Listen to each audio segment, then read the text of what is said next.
pastora Isis Soraya. Vamos orar? Ela vai trazer uma mensagem do Senhor para as nossas vidas. Senhor, obrigada pela pastora Soraya. Obrigada pela vida dela, Senhor. Que ela possa, Senhor, nesse momento, como em todos os outros, ser instrumento de Tuas mãos para falar a nós. Que a Tua palavra, Senhor, venha sobre nossa vida como água viva, Senhor. Para fazer, Senhor, restabelecer, restaurar, renovar. Que possamos, Senhor, nos alimentar da Tua palavra. É o que nós pedimos. Usa a Sua serva. Em nome de Jesus. Amém. Amém, igreja. Bom dia. A paz de Cristo, como diz o pastor Caio. A paz de Cristo, igreja. A paz. A alegria do Senhor é a nossa. Ô, glória. Amém. Eu quero agradecer ao pastor Novaes a confiança de nos ter permitido tomar o púlpito dessa igreja. Não é fácil, num domingo de manhã, substituir a pessoa do pastor Novaes. Ninguém substitui, ele é único, né? Como cada um é único. Mas nos cabe hoje transmitir aquilo que o Espírito Santo tem colocado nos nossos corações. E eu convido desde já a igreja a abrir sua Bíblia, seu celular, seu tablet, o que tiver à sua mão, no livro do apóstolo Paulo, Gálatas, capítulo 2, verso 20, uma passagem bastante conhecida, que nos diz assim: já estou crucificado com Cristo, e vivo não mais eu, mas Cristo vive em mim. E a vida que agora vivo na carne, vivo-a na fé do Filho de Deus, o qual me amou e se entregou a si mesmo por mim. A igreja conhece bem sobre Paulo. Acredito que quase todos aqui são alunos da EBD, e como bom aluno da EBD, conhece bem a história de Paulo.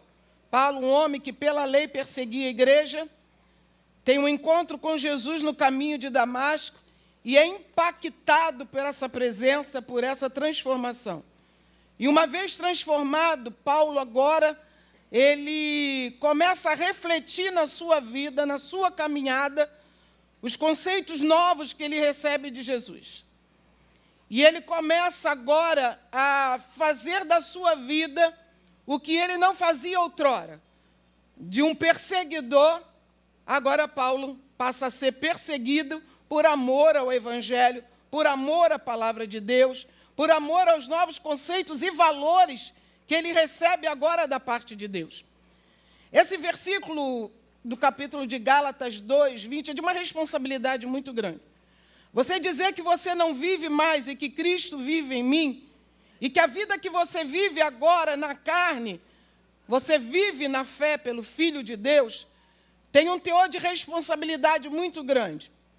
E olhando para o retrovisor da história, é notório observar que a ponte construída por Paulo, da sua época que ele escreve todas as cartas, com a igreja de hoje, tem uma relevância muito grande.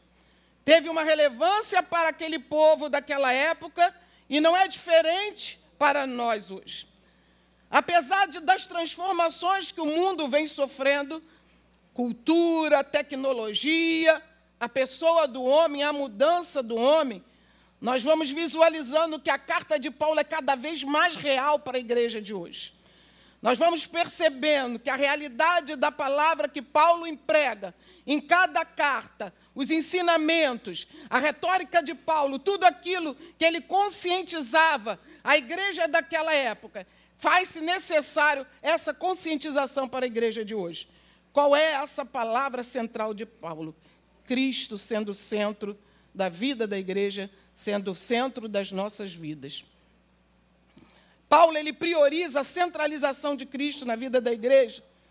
No seu tempo, ele tinha um amor, ele passa a ter um amor pelas igrejas, e mesmo preso, enviava cartas, essa preocupação em saber como estava a igreja estava se comportando, como a igreja reagia às mudanças ao redor dela, era uma preocupação muito grande de Paulo.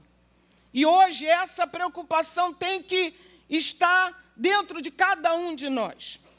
Nós precisamos estar preocupados, estar ciente que, independente das mudanças, independente de que tudo que a igreja tem alcançado, onde a igreja está hoje, A centralidade de Cristo precisa ser uma coisa importantíssima para a igreja. Porque se a igreja perde essa centralidade, o tema da igreja proposto é iguais a Cristo. Irmãos, que responsabilidade. Que responsabilidade. Você tentar ser igual, nunca, mas parecido, né? Ou seja, eu entendo que a proposta da igreja é você perseguir, é você tentar, buscar essa transformação para que cada vez mais você transmita a pessoa de Cristo na sua vida. Você transmita a pessoa de Cristo nas suas atitudes, no seu dia a dia. Eu entendo que a proposta da igreja é fazer com que a gente seja esse sal que tempera, que dá o sabor à vida das pessoas. Imagine você ser uma pessoa insossa. Comeu comida sem sal? Hospital. Logo se lembra, né?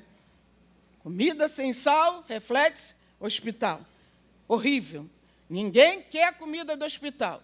Mas já comeu uma comida salgada? Horrível, intragável. Eu não sei o que é pior. O que a Bíblia está nos ensinando aqui? Tempero certo. Eu preciso ser o tempero certo.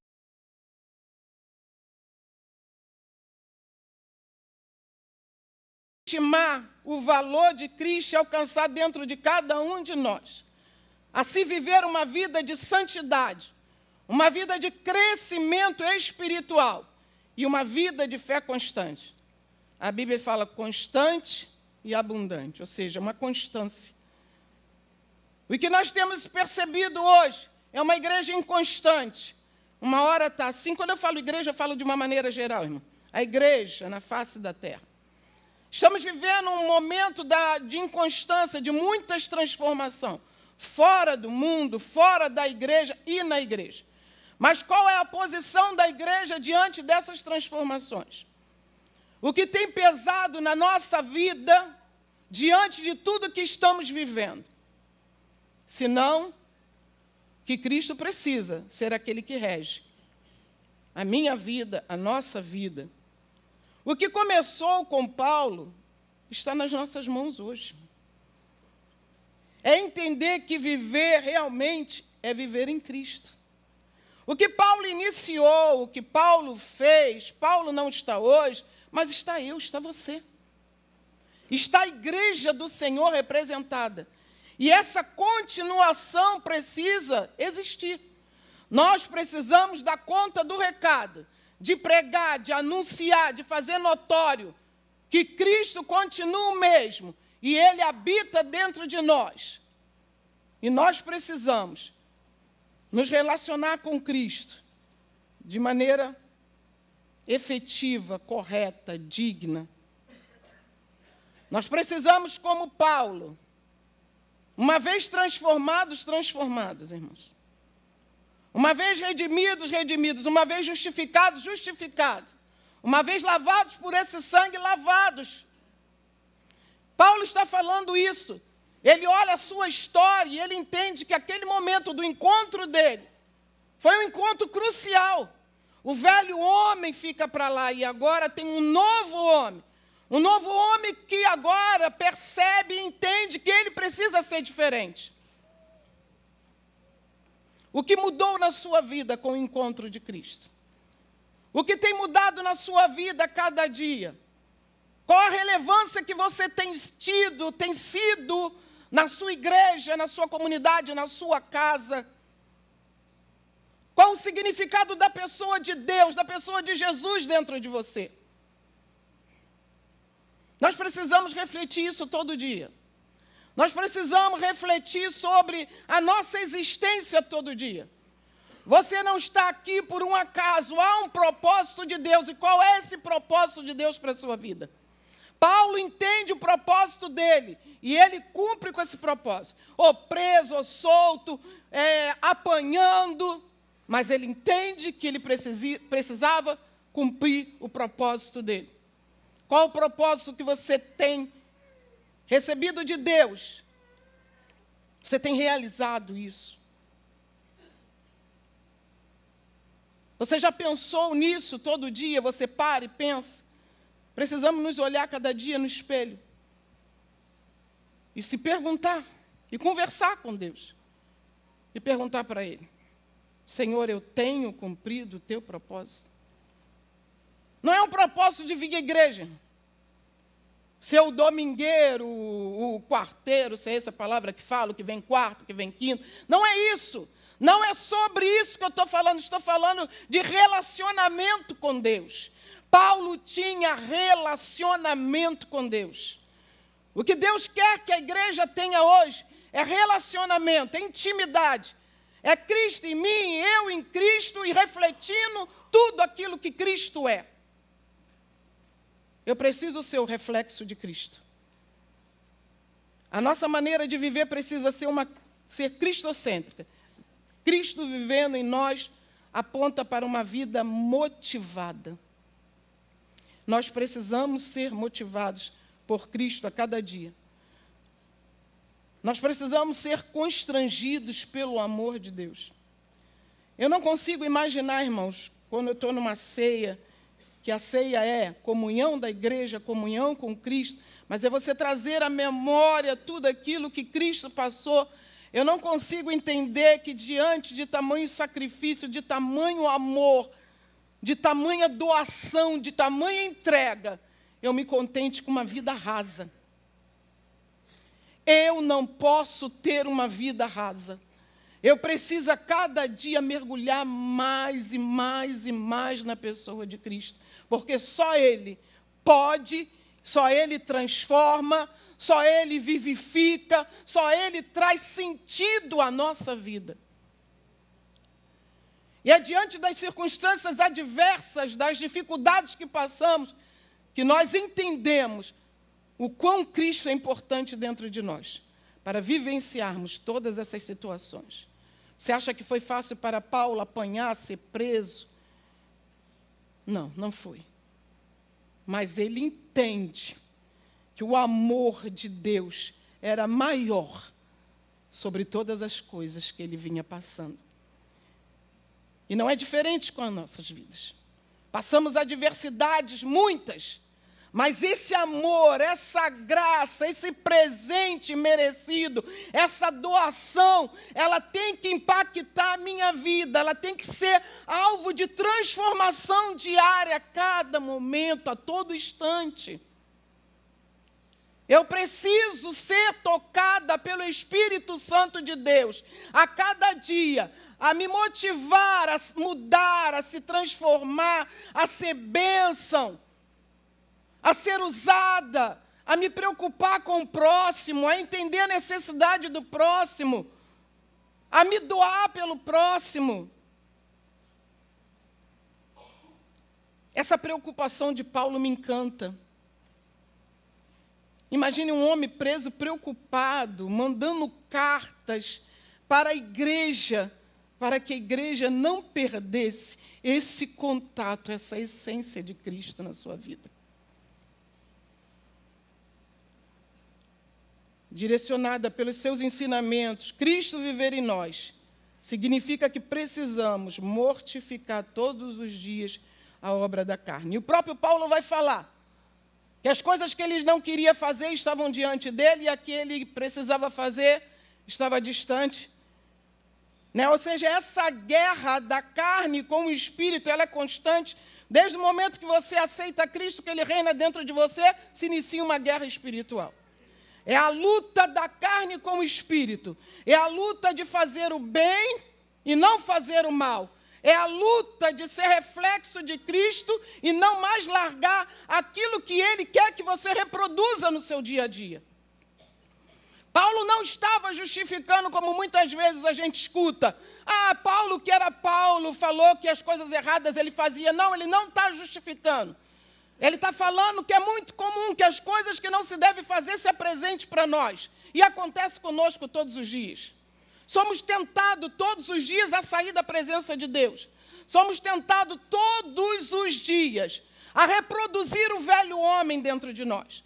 Mas nós precisamos mortificar essa natureza humana para vivermos uma natureza espiritual. Para reproduzirmos aquilo que Cristo reproduziria. Eu, às vezes, fico me perguntando, se Jesus voltasse hoje, entrasse aqui em Igreja Batista Barão do Taquara, se nós o rejeitaríamos como o povo rejeitaria. Porque ele faria exatamente o que muitos não fariam. Ele iria abraçar o mendigo, ele iria abraçar a prostituta, ele amaria o ateu. E essa igreja, que eu digo a igreja geral, tão formal, olharia para Cristo, falei, ele não é o Cristo. Nós precisamos estar no centro. Centralidade. Não é a religiosidade, mas também não é essa graça que te permite tudo. Estamos vivendo um perigo muito grande, onde tudo é religiosidade, mas tudo é graça. Precisamos fazer uma autorreflexão. A graça, sim, é um favor imerecido, é indiscutível, é Ele que dá. Mas a vida de centralidade com Ele, a vida de submissão, de renúncia, foi cantado aqui. Estar aos braços de Jesus não tem preço. Estar à sombra do Onipotente não tem preço. Viver sob os cuidados, sob o zelo do Senhor não tem preço. Isso vive quem tem intimidade e relacionamento com Ele. Isso vive quem busca fazer a sua vontade e não a sua vontade própria. Isso usufrui quem sabe obedecer os mandamentos do Senhor. Cristo viver em nós significa que nossa vida, com palavras, atitudes, precisa ser a reprodução de Jesus de maneira prática. Está lá Pedro. Quando vão prender Jesus, ele, mete lá a espada na coisa, né? Que maneira prática de reproduzir Jesus. Pedro caminhou muito para chegar aonde foi necessário chegar. E a proposta de Jesus para nós é essa, caminhar muito. E a cada dia ser transformado, até chegar onde Ele quer que nós cheguemos. Até chegar à maneira com que a minha vida seja exemplo. Porque hoje a minha preocupação é, e eu falo isso para os meus filhos, eu posso não deixar a maior riqueza do mundo, mas eu quero deixar a maior riqueza que eu recebi de Deus, um legado, uma vida, uma história. Eu quero que vocês se lembrem de mim como uma mãe que orava, como uma mãe que buscava, como uma mãe que obedecia os mandamentos de Deus. Que uma mãe que fazia a vontade do Senhor. O que nós temos deixado para essa geração? O que nós temos deixado para a história dessa nação? O que nós temos deixado para a história da nossa igreja? Viver, irmãos. Você não precisa pregar, às vezes, em palavra. Você prega em vida. Com vida. Nem sempre você vai poder falar do amor de Deus. Mas a sua vida, as pessoas vão olhar e vão dizer, Cristo vive naquela pessoa. Estava ali aquela mulher e diz para o seu marido, vamos fazer aqui um cantinho para esse homem, santo homem de Deus. Porque ela observava aquele homem, aquele profeta passar, e ela via que naquele homem havia uma diferença. Como estão nos olhando? Como nós estamos sendo observados? Nós somos observados todos os dias, irmão. Se existe um povo que é observado, são os evangélicos. Todo mundo pode errar, mas o evangélico não pode errar nunca, ele não pode cair nunca. Nós somos observados. Gente, se nós temos uma relevância muito grande. Eu faço trabalho em comunidades, eu entro nas favelas, eu vejo a importância da vida. Eu já me deparei com bandidos armados ali na frente, ele dizer, você pode entrar. Não é porque eu sou melhor, não, irmãos, é porque você precisa mostrar vida. Eles precisam saber, porque eu não conheço nenhum, mas eles conhecem o meu entrar e o meu sair de onde eu moro, por onde eu passo. É disso que Paulo está falando. É disso que eu estou falando hoje. Qual a sua postura diante do local que você vive, diante da igreja que você vive? Precisa ter relevância. A sua vida precisa falar. E quando a gente vai falar com eles, jogam a arma no chão, escondem as drogas, escondem o dinheiro e se rendem para ouvir a palavra de Deus. O líder da Igreja Viver deu um testemunho aqui, né, Roberto, diácono Roberto. E ele falava sobre isso, de você ter vida. Aquela pastora com aquela igreja subiu lá no morro e foi pregar. E o chefe da comunidade falou para ela, se retira. Se retira com a sua igreja. E quando ela estava se retirando, ele virou para ela e falou, não quer saber o porquê? Ela falou, por quê? Porque a sua igreja não tem testemunho. Olha que triste, irmãos. Uma igreja sem relevância, onde Cristo não habita. Tem o nome, mas Cristo não habita na igreja. Porque irmãos que compactuavam com as ações dos bandidos. A minha vida e a sua vida precisa ter relevância. A sua vida e a minha vida precisa ser uma maneira de transformar vidas.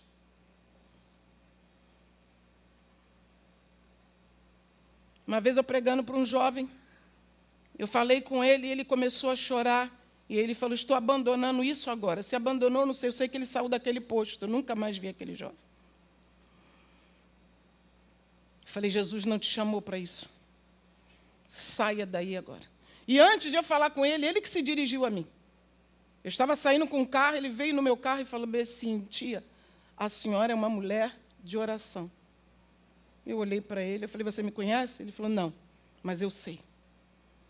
E ali eu pude conversar com ele. E ele saiu daquele posto e foi embora. E a minha oração é que Deus o tenha encontrado e que ele tenha sido transformado.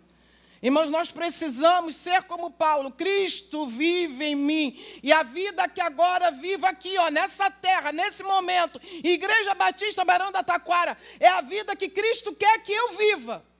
Uma vida transformada, uma vida com relevância, uma vida com testemunho, uma vida onde as pessoas entendam o propósito de Deus para essa terra, para esse momento, a transformação, a renúncia, a justificação através do seu sangue. Entenda a necessidade do Evangelho. Nós estamos vivendo um momento que ou a igreja avança ou a igreja para. A Bíblia vai falar que nós estamos no mundo, mas não, nós não somos desse mundo. O nosso passaporte é do céu, irmãos. O nosso passaporte é do céu e foi comprado, tem um valor, é o sangue de Cristo. Não foi qualquer valor. Foi um alto preço.